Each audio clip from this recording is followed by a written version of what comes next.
কারবালার ময়দানে হজরত ইমাম হোসেন রাদিয়াল্লাহু তাআলা আনহুকে নির্মমভাবে হত্যা করার পর ইয়াজিদ বাহিনীরা তার মাথা মোবারক দেহ থেকে আলাদা করে দিয়েছিল। তারপর ইয়াজিদ বাহিনী সেই মাথা মোবারক ও তার পরিবারে যে কয়েকজন জীবিত ছিল তাদের নিয়ে বাদশাহ ইয়াজিদের মহলের দিকে রওনা দিল। এরপর ইয়াজিদের মহলের ভেতরে পৌঁছে এক সিপাহী হজরত ইমাম হোসেন রাদিয়াল্লাহু তাআলা আনহুয়ের কাটা মাথাকে ইয়াজিদের সামনে রেখে দিল। হজরত ইমাম হোসেন রাদিয়াল্লাহু তাআলা আনহুয়ের কাটা মাথাকে দেখে ইয়াজিদ ভীষণই খুশি হল। তারপর সে নিজের হাতে একটি ছড়ি দিয়ে হজরত ইমাম হোসেন রাদিয়াল্লাহু তাআলা আনহুকে মাথাকে মারল আর বলতে লাগল, হে মানুষ সকল, দেখো যে কেউ আমার বিরোধিতা করবে তার শেষ পরিণতি এমনই হবে। হজরত ইমাম হোসেন রাদিয়াল্লাহু তাআলা আনহুয়ের মাথা মোবারকের সঙ্গে এমন অসম্মান হতে দেখে সেই দরবারে উপস্থিত থাকা একজন ইহুদি বলতে লাগল, হে মানুষ সকল, আমি হজরত দাউদ আলাইহিস সালামের বংশধর, আর 14 পুরুষ পর গিয়ে আমার সম্পর্ক হজরত দাউদ আলাইহিস সালামের সঙ্গে মিলে যায়। হে মানুষ সকল, আমার আর হজরত দাউদ আলাইহিস সালামের মধ্যে 14 পুরুষের পার্থক্য, কিন্তু তবুও আমার জাতির মানুষেরা আমাকে খুব সম্মান করে। আর এক তোমরা যারা নিজের নবী হজরত মুহাম্মদ সাল্লাল্লাহু আলাইহি সাল্লামের নাতি ইমাম হোসেন রাদিয়াল্লাহু তাআলা আনহুয়ের মাথাকে কেটে দিলে, আর শুধু তাই নয়, দরবারে বসে তার মাথা মোবারকের সঙ্গে এমন অসম্মান করছো, তোমরা কেমন নবী প্রেমিক?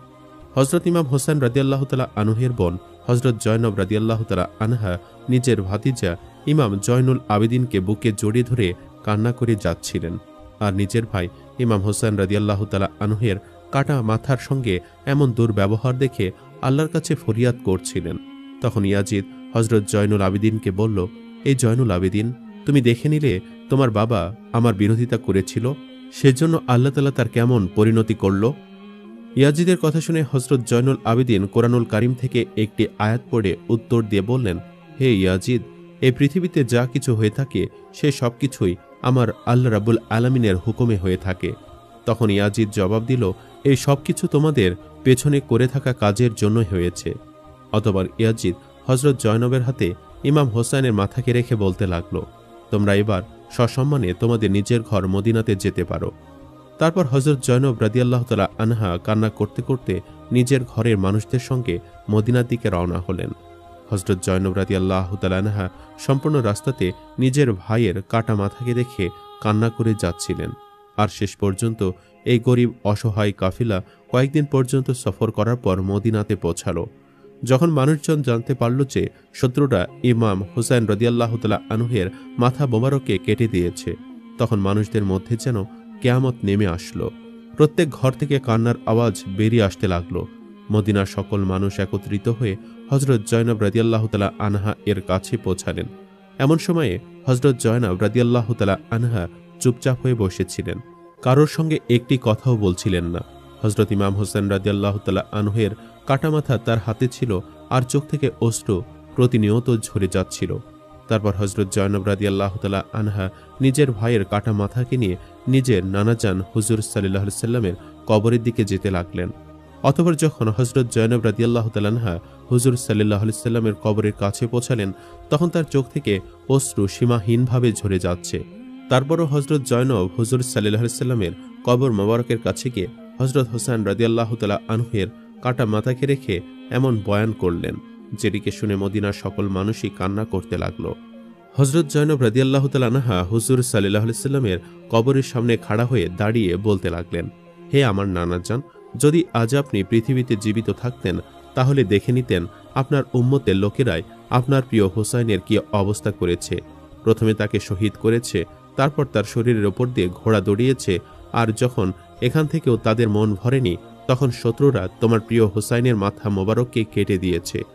হজরত জয়নব রাদিয়াল্লাহু তাআলা আনহা নিজের নানাজান হুজুর সাল্লাল্লাহু আলাইহি সাল্লামের কবর মোবারকের কাছে খাড়া হয়ে দাঁড়িয়ে ফরিয়াদ করে যাচ্ছিলেন, আর অশ্রু চোখ থেকে প্রতিনিয়ত ঝরে যাচ্ছিল।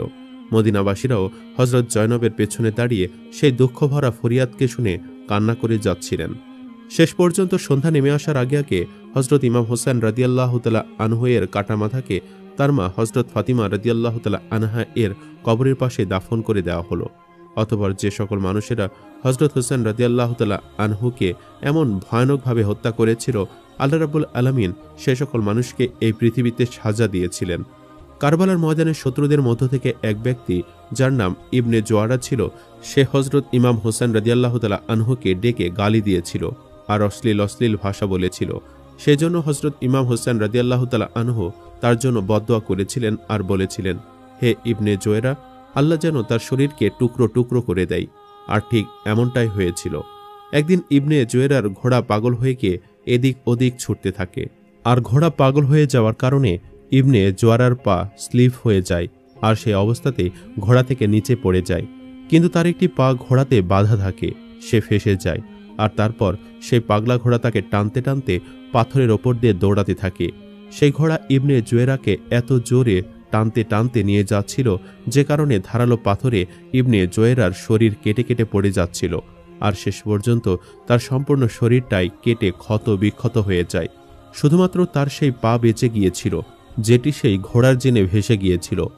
হজরত ইমাম হোসেন রাদিয়াল্লাহু তাআলা আনহু যে সময় কারবালার ময়দানে 3 দিন পিপাসিত থেকে দরিয়ার কিনারে বসে পানি পান করতে যাচ্ছিলেন, ঠিক সে সময় শত্রুদের মধ্যে এক ব্যক্তি যার নাম ইবনে নুমাইয়ের ছিল, সে হজরত হোসেন রাদিয়াল্লাহু তাআলা আনহুর মুখের দিকে একটি তীর চালিয়ে দেয়। তারপর সেই তীর সোজা এসে হজরত হোসেন রাদিয়াল্লাহু তাআলা আনহুর গর্দানে লেগে দ্বিতীয় দিকে বের হয়ে যায়, যে কারণে হজরত হোসেন রাদিয়াল্লাহু তাআলা আনহু পানি আর পান করতে পারলেন না, আর গর্দান মোবারক থেকে রক্ত বের হতে লাগলো। তখন হজরত হোসেন রাদিয়াল্লাহু তাআলা আনহু ইবনে নুমাইরকে বললেন, হে জালিম, যেমনভাবে তুই আমাকে পানি পান করতে দিলি না, ঠিক এমনইভাবে যেন আল্লাহ রাব্বুল আলামিন তোকেও সবসময় পিপাসিত রাখেন। হজরত হোসেন রাদিয়াল্লাহু তাআলা আনহুর এই বদদোয়া সে শত্রুর ওপর এমন প্রভাব পড়ল, সেই ব্যক্তি এরপর যতটা পানি পান করত কিন্তু তার পিপাসা কখনোই মিটত না।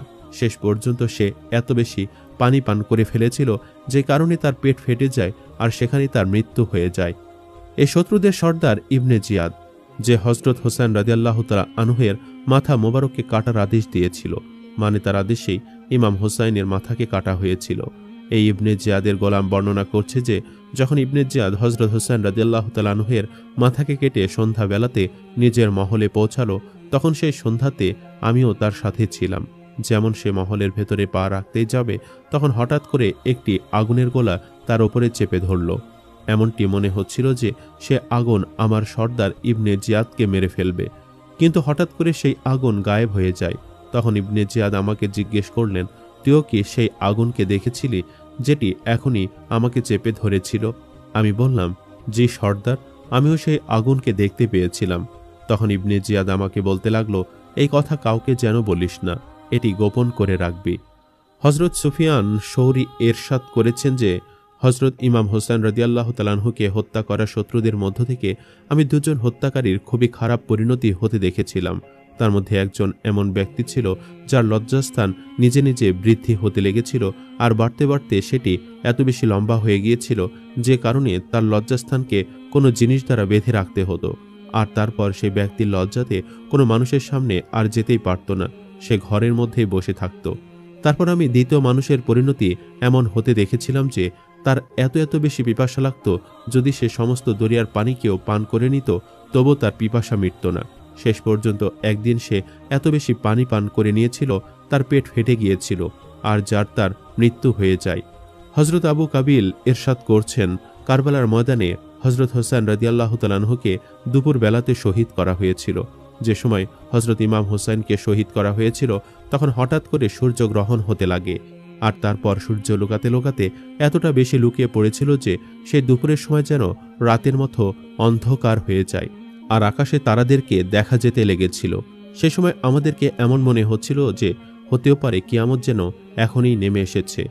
ইমাম জোহরি ইরশাদ করছেন, যেদিন হজরত হোসেন রাদিয়াল্লাহু তাআলা আনহুকে শহীদ করা হয়েছিল সেই দিন বাইতুল মুকাদ্দাসে যে পাথর এবং কঙ্করকে ওঠানো হচ্ছিল তখন তার নিচে তাজা রক্তকে দেখতে পাওয়া যাচ্ছিল। আর তারপর 3 দিন পর্যন্ত আকাশ এত লাল হয়ে গিয়েছিল যে আমাদের ভয় লাগতে লেগেছিল যে হতেও পারে কিয়ামত যেন এখনো না নেমে আসে। নিষ্ঠুর ইয়াজিদ যেমনভাবে ইমাম হোসেন রাদিয়াল্লাহু তাআলা আনহুর উপর জুলুম করেছিল, কেমন করে আহলে রাসূলের নারীদের উপর জুলুম করেছিল, আর কেমনভাবে আহলে বায়াতের সঙ্গে দুর্ব্যবহার করেছিল, সে সব কিছুই আজ তারিখের কালো পাতাতে জলজল করছে। তো প্রিয় দর্শক, এই ছিল আমাদের এই হৃদয় বিদারক ঘটনা। কেমন লাগলো কমেন্ট করে আমাদের অবশ্যই জানাবেন। আজ তাহলে এই পর্যন্তই। আপনারা ভালো থাকবেন, সুস্থ থাকবেন। আল্লাহ হাফেজ।